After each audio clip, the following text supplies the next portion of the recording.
पिछले क्लास में हम लोग रिफ्लेक्शन ऑफ लाइट के बारे में बात कर रहे थे।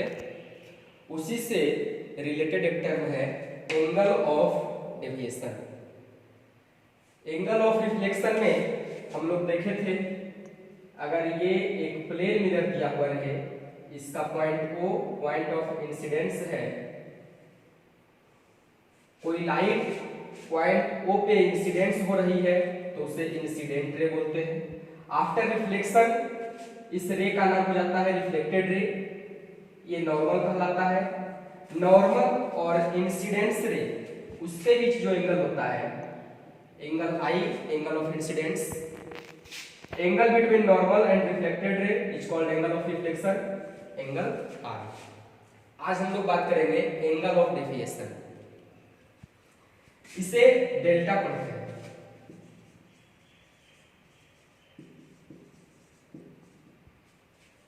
The angle between original path of incident ray and the reflected ray is called angle of deviation। अब ये लाइट इस डायरेक्शन में आ रही है। आफ्टर रिफ्लेक्शन अगर ये AO इंसिडेंट रे है, OB रिफ्लेक्टेड रे है, अगर ये मिरर नहीं होता, MON एक मिरर है, अगर ये मिरर नहीं होता तो AO रे अपने प्रॉपर्टी लाइट स्ट्रेट लाइन में मोशन करती है, इस डायरेक्शन में जाती, एंगल M और दूसरे है तो एंगल इस डायरेक्शन में जाएगा। OB आपका रिफ्लेक्टेड रे है तो इसको बोल सकते हैं ओरिजिनल पाथ, तो AOQ ये ओरिजिनल पाथ ऑफ लाइट है। OB आपका रिफ्लेक्टेड रे है तो इसके बीच जो एंगल बन रहा है, ये एंगल आपका कहलाता है angle of deviation. The angle between original path of light यानी AOQ and reflected ray OB, इसके बीच के एंगल को हम लोग बोलते हैं angle of deviation. Angle of deviation equal to 180 degree minus angle I plus angle R, यानी जो इंसिडेंस एंगल है और रिफ्लेक्टेड एंगल है, दोनों को सम करके आप अगर 180 में सब्सट्रैक्ट करेंगे तब जो आपको रिजल्ट मिलता है वो होता है एंगल ऑफ डेविएशन। अब इसे एक न्यूमेरिकल के माध्यम से समझते हैं। इस न्यूमेरिकल में आपको MON एक प्लेन मिरर दिया हुआ है, AO इंसिडेंट रे है, OB रिफ्लेक्टेड रे है। आपको एंगल ऑफ डेविएशन यानी एंगल डेल्टा का मान बताना है कि एंगल ऑफ डेविएशन कितना होगा। तो सबसे पहले हम लोग देखेंगे कि यहाँ पर एंगल ऑफ डेविएशन बन कहाँ पे रहा है। आपका एंगल AOP है, ये इंसिडेंस एंगल हो गया या angle of incidence. Angle POB ये आपका एंगल ऑफ रिफ्लेक्शन है। तो एंगल ऑफ डेविएशन के बारे में अभी डिफिनेशन पढ़े थे, angle between original path of incident ray and reflected ray.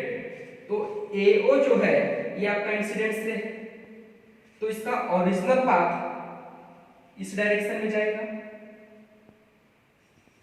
क्योंकि आपको पता है कि लाइट स्ट्रेट लाइन में मोशन करती है, प्रोपेगेट होती है। तो ये आपका हो गया ओरिजिनल पाथ ऑफ लाइट, और OB ये आपका हो गया रिफ्लेक्टेड रे। AO को आप बोल सकते हैं इंसिडेंस रे, इंसिडेंट रे।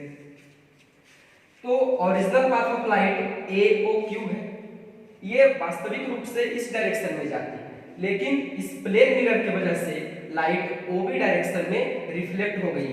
तो अपने ओरिजिनल पाथ से कितना टर्न हुई, इस एंगल को बोलेंगे एंगल ऑफ डेविएशन, यानी अपने ओरिजिनल पाथ से एंगल जितना डिग्री टर्न हो जाती है वही एंगल ऑफ डेविएशन कहलाता है। डेविएशन मतलब मुड़ जाना, अपने ओरिजिनल पाथ से हट जाना। तो एंगल BOQ यही सी को बोल सकते हैं एंगल ऑफ डेविएशन, यही डेल्टा है। डेल्टा एक स्टैंडर्ड सिंबल है इसे डिनोट करने के लिए। तो यहाँ पे आपको एंगल ऑफ इंसिडेंस दिया हुआ है 30 डिग्री और आपको निकालना है एंगल BOQ। तो यहाँ पे देख रहे हैं AOQ एक स्ट्रेट लाइन है और OB इस लाइन को इंटरसेक्ट कर रही है। तो यहाँ पे लीनियर पेयर का फॉर्मेशन हो रहा है, मैथ्स का कॉन्सेप्ट है।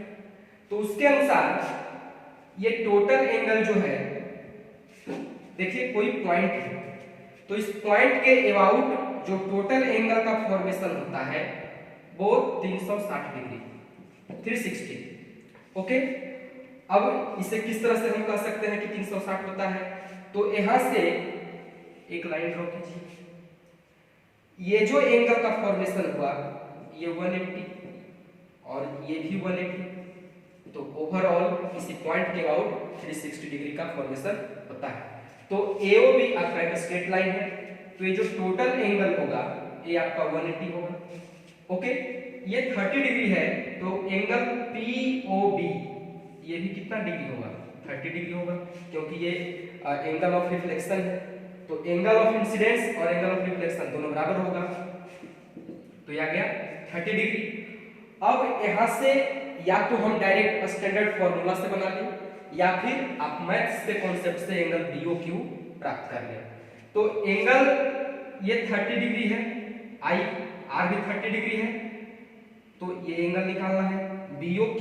तो एंगल BOQ को लिख सकते हैं 180 degree minus angle I plus angle R। 180 degree minus angle I आपका 30 डिग्री है, एंगल R भी आपका 30 डिग्री है। तो 180 degree minus 60 degree equal to 0.20, यही आपका हो गया एंगल ऑफ डेविएशन।